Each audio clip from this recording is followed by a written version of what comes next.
तो नमस्ते बंधु, मेरा नाम है सुदीप और स्वागत है मेरे चैनल रेसलिंग पैरेट पे। तो लो भैया, जिन जिन को कंप्लेन था कि डब्ल्यूडब्ल्यू ने सर्वाइवर सीरीज की टीम के लिए कोई क्वालिफाइंग मैचेस नहीं किए, सीधा टीम ही अनाउंस कर दी, उन सब लोगों के लिए डब्ल्यूडब्ल्यू बहुत कोशिश कर रही है कि सर्वाइवर सीरीज के लिए थोड़ी सी एक्साइटमेंट बना के रखे, क्योंकि एक बार फिर से एक और चेंज हो चुका है रॉ की सर्वाइवर सीरीज की टीम के अंदर। साथ ही एक छोटा सा इन्वेशन भी हुआ स्मैकडाउन की तरफ से रॉ के ऊपर, और जहां पर उसोस ने एक मैच भी रेसल किया। साथ ही साथ हम बात करने वाले हैं कि आगे की क्या कहानी बनी केविन ओवेंस एंड बिगी के बीच में लास्ट वीक के केविन ओवेंस के हील टर्न के बाद। तो आज के इस वीडियो के अंदर हम पूरे रॉ को कवर करने वाले हैं। आप हर बार की तरह वीडियो को बिना स्किप किए लास्ट तक जरूर देखना। साथ ही साथ चैनल को जरूर से सब्सक्राइब कर दीजिए, नोटिफिकेशन बेल को भी ऑन कर दीजिए। तो फिर चलिए बिल्कुल भी लेट ना करके शुरू करते हैं आज के इस वीडियो में। तो ऑब्वियसली शो की शुरुआत करते हैं हमारे डब्ल्यूडब्ल्यू चैंपियन बिगी, और सबको यही लग रहा था कि बिगी आके सबसे पहले यही बोलेंगे केविन ओवेंस तुमने मेरे साथ ये किया, तुमने मेरे साथ वो किया। लेकिन सबसे पहले बिगी टारगेट करते हैं रोमन रेंस को। बिगी का ये कहना था कि देखो रोमन, ये तो पहले ब्रांड सुप्रीमेसी के लिए फाइट थी, लेकिन अब तुमने मेरे फैमिली पे अटैक किया है। बिगी यहाँ पे वही रेफरेंस दे रहे थे कि कैसे ब्लड लाइन ने अटैक किया था कोफी किंगस्टन जेवी वुड्स के ऊपर।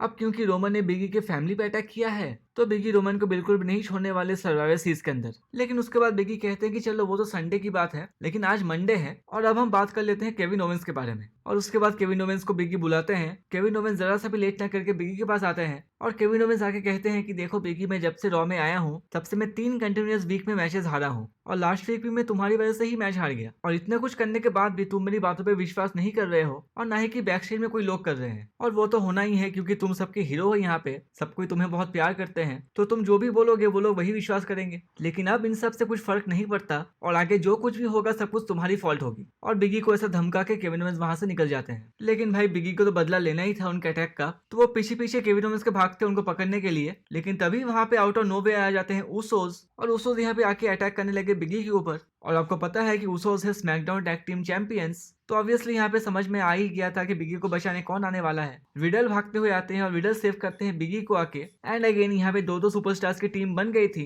तो सोनिया डेविल आके यहाँ पे एक टैग टीम मैच अनाउंस कर देती है। और उस टैग टीम मैच को देखने के लिए आते हैं डब्ल्यूडब्ल्यू चैंपियनशिप के नंबर 1 कंटेंडर, और सेथ रॉलिंस आके बैठते हैं कमेंट टेबल के चेयर के पास। अब ये मैच जस्ट स्टार्ट ही हुआ था, शायद 2-3 मिनट चला होगा, लेकिन शायद अपने मैच के टाइम में सेथ रॉलिंस का रिंग साइड में बैठना बिगी को पसंद नहीं आया, तो बिगी ने एक उसो को लेके फेंक दिया सेथ रॉलिंस के ऊपर। और उसके बाद क्या था, सेथ रॉलिंस बदला लेने के लिए मैच के बीच में आके अटैक कर देते हैं और मैच हो जाती है डिस्क्वालिफिकेशन से खत्म। अब यहाँ पे जो सीन बन रहा था वो था 3 heel superstars versus 2 babyface superstars, और अब इन दोनों को बचाने के लिए वहां पे कौन आने वाले थे वो भी हमारे समझ में आ गया था। रैंडी ऑर्टन के म्यूजिक यहाँ पे प्ले होता है, वो आके बचाते हैं विडल एंड बिगी को, और उसके बाद शुरू होता है एक 6 मैन टैग टीम मैच। और 6 मैन टैग टीम मैच के हिसाब से मैच काफी डिसेंट सा था ये, लेकिन देखने की चीज यहाँ पे ये थी कि सर्वाइवर सीरीज के पहले किस टीम को अपर हैंड मिलता है। और एंडिंग कुछ ऐसी होती है जब सेथ रॉलिंस ने रोल अप करके पिन कर लिया विडल को, और वो जीत दिलाते थे अपने साथ उसोस को भी। अब सेथ रॉलिंस तो मैच जीतने के बाद वहां से निकल जाते हैं, लेकिन मैच के खत्म होने के बाद भी उसोस अटैक करने लगते हैं विडल के ऊपर। लेकिन एटलीस्ट रैंडी ऑर्टन ने विडल को बचा लिया जब रैंडी लगाते हैं आरकेओ उसोस के ऊपर। अब आरकेओ लगाने के बाद रैंडी ऑर्टन और विडल वहां से निकल जाते हैं, और उसके बाद बिगी आते हैं रिंग में वापस, और बिगी उसो को पकड़ के बोलते हैं कि हाँ तुम रोमन को बोल देना कि मुझे उनका मैसेज मिल गया है, लेकिन रोमन के लिए भी मेरे पास एक मैसेज है। और मैसेज के नाम में बिगी ने उसो को लगा दिया बिग एंडिंग, और कुछ इस तरह से बिगी ने बता दिया रोमन रेंस को कि वो सर्वाइवर सीरीज के लिए बिल्कुल रेडी है। शो के ऊपर हमें नेक्स्ट देखने को मिलता है बियंका बेयर वर्सेस तमीना के बीच में एक मैच। अब पता नहीं इतने दिनों बाद तमीना कहाँ से दिख गई, और दिखना भी क्या था, बियंका बेयर को डब्ल्यूडब्ल्यू इतना अच्छा बुक करती है तो उनको तो हारना बनता नहीं है। तो यहाँ पे तमीना ही हार जाती है जब बियंका बेयर ने तमीना के ऊपर एक क्योरी लगा दिया और उनको आराम से पिन भी कर लिया। लेकिन आपको पता है यहाँ पे मामला तमीना एंड बियंका बेयर का नहीं है। यहाँ पे असली दुश्मनी है बियंका ब्लेयर की डूडवॉप के साथ, क्योंकि डूडवॉप को लगता है कि बियंका ब्लेयर दूसरों की जगह छीन रही है। अब ये मैच खत्म होने के बाद डूडवॉप वहां पे आती है और आके वो बियंका को कहती है कि देखो अभी मैं तुम पे अटैक नहीं करूंगी, तुम अभी मैच के बाद बहुत एग्जॉस्टेड हो, मैं तुम्हें सर्वाइवर सीरीज के बाद देखती हूँ। तो यहाँ पे हमें क्लियर पता चल रहा है कि यहाँ पे डब्ल्यूडब्ल्यू डूडवॉप वर्सेस बियंका ब्लेयर के बीच की फ्यूड दिखाना चाहती है। बियंका ब्लेयर तो वैसे ही बहुत बड़ी सुपरस्टार बन चुकी है, अब उनके साथ फ्यूड करने से डूडवॉप को भी थोड़ा सा भला हो जाएगा। शो के ऊपर हमें नेक्स्ट देखने को मिलती है Raw women's champion Becky Lynch, और बेकी लिंच रिंग पे आके सबसे पहले शार्लेट की जो रील है वो प्ले करती है, जो कि उन्होंने कहा था बेकी लिंच के बारे में लास्ट स्मैकडाउन के एपिसोड में। आपको याद होगा कि शार्लेट ने कहा था कि बेकी तुम पहले आयरिश लेस किकर थी, फिर तुम मैन बनी, फिर तुम बेकी 2 बेल्स बनी, और अब तुम बिग टाइम बेक्स हो, तुम असलियत में हो कौन? तो उस पर आंसर करते हुए बेकी लिंच कहती है कि शार्लेट मैं वो हूँ जो एक टाइम में तुम्हारी बेस्ट फ्रेंड थी, मैं वो इंसान हूँ जो कि तुम्हारे शोल्डर्स पे रो चुकी हूँ, लेकिन उस टाइम मुझे ये नहीं पता था कि शार्लेट के साथ फ्रेंडशिप कंडीशंस के साथ आते हैं। शार्लेट के साथ दोस्ती का मतलब ये होता है कि शार्लेट हमेशा आगे रहेगी और उनके जो फ्रेंड्स है वो उनके पीछे रहेंगे। और अभी हमारे बीच में जो चल रहा है वो सिर्फ ब्रांड सुप्रीमेसी के लिए नहीं है, वो पर्सनल लेगेसी के लिए है। तो ये कुछ बहुत ही स्ट्रॉन्ग वर्ड्स थे बेकी लिंच के शार्लेट फ्लेयर के ऊपर, लेकिन ऐसा कहते कहते वहां पे लिव मॉर्गन आ जाती है। आपको पता है कि लिव मॉर्गन ने नंबर 1 कंटेंडर्स मैच जीता है, तो अभी फ्यूचर में उनको रॉ वुमेन चैंपियनशिप के लिए एक मैच मिलेगा।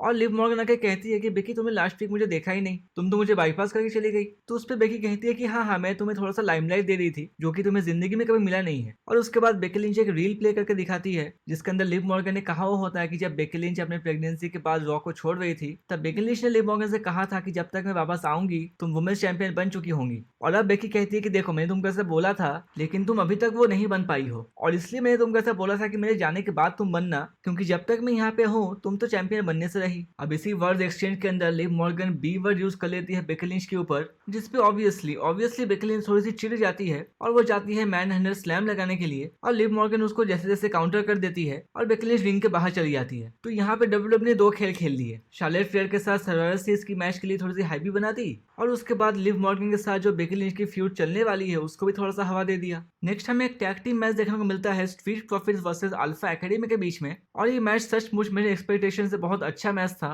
डब्ल्यूडब्ल्यू अल्फा एकेडमी को डोमिनेटिंग बुक करना चाहती है लेकिन उनके मैचेस थोड़े से फीके रहते हैं, लेकिन आज ऐसा बिल्कुल भी नहीं था। पूरे मैच के अंदर आपको अच्छा एक्शन देखने को मिलेगा। कहानी यहाँ पे घूम फिर के सेम ही है कि ओटिस को थोड़ा सा ज्यादा डोमिनेटिंग बुक किया जाता है, लेकिन मेरे हिसाब से अब थोड़ा सा टाइम आ गया है कि उनको एक चैंपियनशिप भी दे दिया जाए। और मैं ज्यादा कंप्लेन नहीं करूंगा अगर सर्वाइवर सीरीज के बाद आरके प्रो के साथ इनकी फ्यूड स्टार्ट हो जाए। और इस मैच की बात करें तो मैच की एंडिंग हमें देखने को मिलती है जब चैट गेबल एक क्रॉस बॉडी लगाते हैं मॉन्टेज फोर्ड के ऊपर, लेकिन मॉन्टेज फोर्ड उसी को काउंटर करके रोल अप करके पिन कर लेते हैं चैट गेबल को। अब यहाँ पे ओटिस को डोमिनेटिंग बुक किया जा रहा है लेकिन उनकी टीम मैचेस हार रही है। अब ऐसे तो रॉ टैग टीम चैंपियंस जीत के भी उनको सही लगेगा नहीं, चैंपियनशिप जीतने से पहले उनको और थोड़े से मैचेस जीतने पड़ेंगे। शो के ऊपर नेक्स्ट आता है 2 बिना मतलब के मैचेस, जिसके अंदर पहला मैच था क्वीन जेलिना वर्सेस निकी एसएच के बीच में। वुमेन्स टैग टीम चैंपियनशिप्स की तो लंका लग ही चुकी है और निकी एसएच तो वैसे भी नजर नहीं आते, तो मैच में और क्या होना था। जेलिना वेगा अभी भी क्वीन बनी है तो उनको डब्ल्यूडब्ल्यू मैच हरवाना थोड़ा ज्यादा पसंद नहीं करेगी, और वही होता है जब जेलिना वेगा यहाँ पे पिन करके जीत जाती है निकी एसएच के ऊपर। अब ये मैच खत्म होते ही नेक्स्ट ही आता है कार्मेला वर्सेस रिया रिप्ली का मैच, और ये थोड़ा सा अच्छा मैच था पिछले के मुताबिक क्योंकि रिया रिप्ली को बहुत अच्छा पॉप मिल रहा था ऑडियंस की तरफ से। और ये तो मानना पड़ेगा कि कार्मेला जो है ना वो जेलिना वेगा से काफी ज्यादा इंटरेक्टिव है ऑडियंस के साथ। और आपको शायद ये भी पता होगा कि जो कार्मेला है वो कॉमेंट्री टेबल के कोरी गिव्स के पार्टनर है, तो उनके मैच में कॉमेंट्री भी बहुत अच्छी होती है। और मैच की बात करें तो यहाँ पे रिया रिप्ली ने कार्मेला को हरा दिया है, लेकिन मैच के बाद हम देखते हैं कैसे क्वीन जेलिना थोड़ी सी आग लगाने की कोशिश करती है जब वो निकी एसएच को बोलती है कि अच्छा बताओ कैसा लग रहा है तुमको एक विनर के साथ खड़े होते हुए। और उसके बाद हम देखते हैं कि निकी एसएच के चेहरे का एक्सप्रेशन होता चेंज होता है। तो अब देखते हैं डब्ल्यूडब्ल्यू कुछ अलग प्लान कर रही है नहीं दोनों के बीच में। नेक्स्ट हमें देखने को मिलता है एक match Kevin Owens versus Finn Balor के बीच में, और ये मैच इसलिए था क्योंकि फिन बैलर का पहले सेथ रॉलिंस के साथ मैच कंफर्म था, लेकिन क्योंकि शो के शुरू में ही हमने सेथ रॉलिंस का एक टैग टीम मैच देख लिया इसलिए डब्ल्यूडब्ल्यू ने यहाँ पे फिन बैलर के साथ केविन ओवेंस को भिड़वा दिया। अब ये दोनों सुपरस्टार्स अगर एक मैच में रहे तो उस मैच की क्वालिटी क्या हो सकती है वो तो मुझे आपको बताने की जरूरत नहीं है। काफी कमाल के एक्शन, काफी कमाल का मैच था ये। हमने देखा कि फिन बैलर ने केविन ओवेंस के पॉपअप पावर बम में भी किक आउट कर लिया। फिन बैलर काफी बार अपना कूडर लगाने की कोशिश करते हैं लेकिन केविन ओवेंस बार बार उसको काउंटर कर देते हैं, और एंड में वही हुआ जब केविन ओवेंस ने लगा दिया एक स्टनर, और यहाँ पे केविन ओवेंस जीत चुके हैं फिन बैलर के अगेंस्ट में। अब फिन बैलर के फैंस यहाँ बोल सकते हैं कि यार तुम फिन बैलर की कैसी बुकिंग कर रहे हो, लेकिन भाई थोड़ा सा केविन ओवेंस के बारे में भी सोच लो। जब वो स्मैकडाउन में थे उनकी बुकिंग सही नहीं हो रही थी, तब हम ही वो फैंस थे ना जो बोल रहे थे केविन ओवेंस को अच्छा बुक करो, और अगर अब डब्ल्यूडब्ल्यू वो कर रही है तो हमें उसे एक्सेप्ट कर लेना चाहिए। शो के ऊपर हमें नेक्स्ट देखने को मिलता है AJ Styles and Ohm's versus dirty dogs के बीच में एक टैग टीम मैच, और ये एजे स्टाइल्स एंड ओमस के दूसरे टैग टीम मैच से बिल्कुल अलग था। मतलब हम यही देखते हैं ना कि एजे स्टाइल्स मैच को स्टार्ट करते हैं, फिर वो पूरे मैच में मार खाते हैं और लास्ट में ओमस आते हैं, लेकिन आज का मैच स्टार्ट ही करते हैं ओमस, और जब मैच को ओमस स्टार्ट करेंगे तो आप समझ गए होंगे कि मैच में क्या हो सकता है। ओमस ने Robert Roode and Dolph Ziggler दोनों को तोड़ दिया, और उसके बाद एजे स्टाइल्स आते हैं 2 सेकंड के लिए और एक फिनोमिनल फोरआर्म लगा के मैच को जीत जाते हैं। अब ठीक है यहाँ पे मैच वो जीत गए, ओमस की अच्छी सी मार्केटिंग भी हो गई, लेकिन भाई एजे स्टाइल्स का क्या? अब पता नहीं डब्ल्यूडब्ल्यू उनको टैग टीम में कितने दिन तक और रखेगी। आपको पता है कैसे फैंस चाहते हैं कि एजे स्टाइल्स को सिंगल पुश मिले,